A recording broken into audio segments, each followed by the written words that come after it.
Antinous replied, "Would high and mighty talk, Telemachus, no holding you. If every suitor gave what I may give him, he could be kept for months, kept out of sight." He reached under the table for the footstool his shining feet had rested on, and this he held up so that all could see his gift. But all the rest gave alms, enough to fill the beggar's pack with bread and roast meat. So it looked as though Odysseus had had his taste of what these men were like, and could return scot-free to his own doorway. But halting now before Antinous, he made a little speech to him. Said he, "Give a mite, friend. I would not say myself you are the worst man of the young Achaeans, the noblest rather, kingly by your look. Therefore you'll give more bread than others do. Let me speak well of you as I pass on over the boundless earth. I too, you know, had fortune once, lived well, stood well with men, and gave alms often to poor wanderers, like this one that you see. Ay, to all sorts, no matter in what dire want. I own servants, many, God knows, and all the rest that goes with being prosperous, as they say. But Zeus, the son of Cronus, brought me down. No telling why he would have it, but he made me go to Egypt with a company of rovers, a long sail to the south for my undoing. Up the broad Nile and into the river bank I brought my dipping squadron. There indeed I told the men to stand guard at the ships. I sent patrols out to rising ground, but reckless greed carried my crews away to plunder the Egyptian farms. They bore off wives and children, killed what men they found. The news ran on the wind to the city, a night cry, and sunrise brought both infantry and horsemen, filling the river plain with dazzle of bronze. Then Zeus, lord of lightning, threw my men into a blind panic. No one dared stand against that host closing around us. Their scything weapons left our dead in piles, but some they took alive into forced labor, myself among them. And they gave me then to one Demeter, a traveler, son of Iasus, who ruled at Cyprus. He conveyed me there, from that place working northward miserably.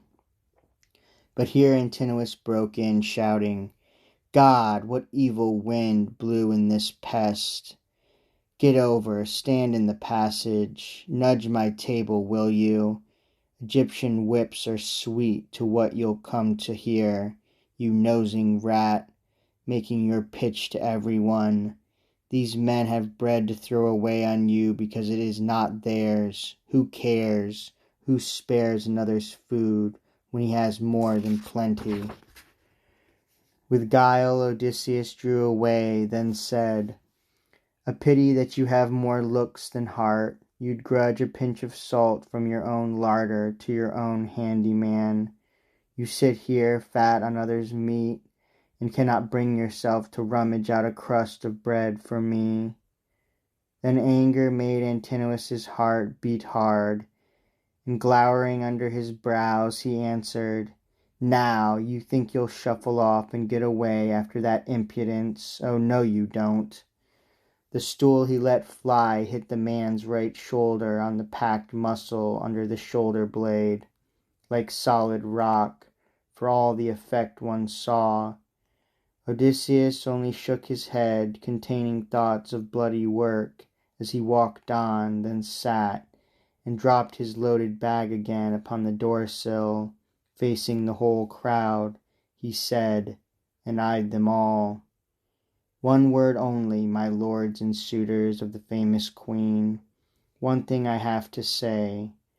There is no pain, no burden for the heart when blows come to a man, and he defending his own cattle, his own cows and lambs. Here it was otherwise. Antinous hit me for being driven on by hunger. How many bitter seas men cross for hunger! If beggars interest the gods, if there are furies pent in the dark to avenge a poor man's wrong, then may Antinous meet his death before his wedding day. Then said Eupeithes' son Antinous, Enough, eat and be quiet where you are, or shamble elsewhere, unless you want these lads to stop your mouth pulling you by the heels, or hands and feet, over the whole floor till your back is peeled. But now the rest were mortified, and someone spoke from the crowd of young bucks to rebuke him.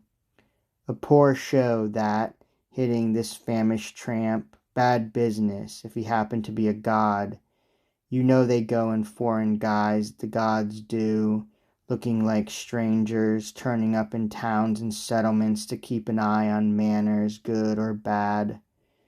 But at this notion Antinous only shrugged. Telemachus, after the blow his father bore, sat still without a tear, though his heart felt the blow. Slowly he shook his head from side to side, containing murderous thoughts. Penelope, on the higher level of her room, had heard the blow, and knew who gave it. Now she murmured, Would God you could be hit yourself, Antinous, hit by Apollo's bow shot. And Eurynomé, her housekeeper, put in, He and no other? If all we pray for came to pass, not one would live till dawn. Her gentle mistress said, Oh, Nan, they are a bad lot. They intend ruin for all of us. But Antinous appears a blacker-hearted hound than any. Here is a poor man come, a wanderer, driven by want to beg his bread, and every one in hall gave bits to cram his bag. Only Antinous threw a stool and banged his shoulder. So she described it, sitting in her chamber among her maids, while her true lord was eating. Then she called in the forester and said, Go to that man on my behalf, Eumaeus, and send him here, so I can greet and question him. Abroad in the great world he may have heard rumors about Odysseus, may have known him.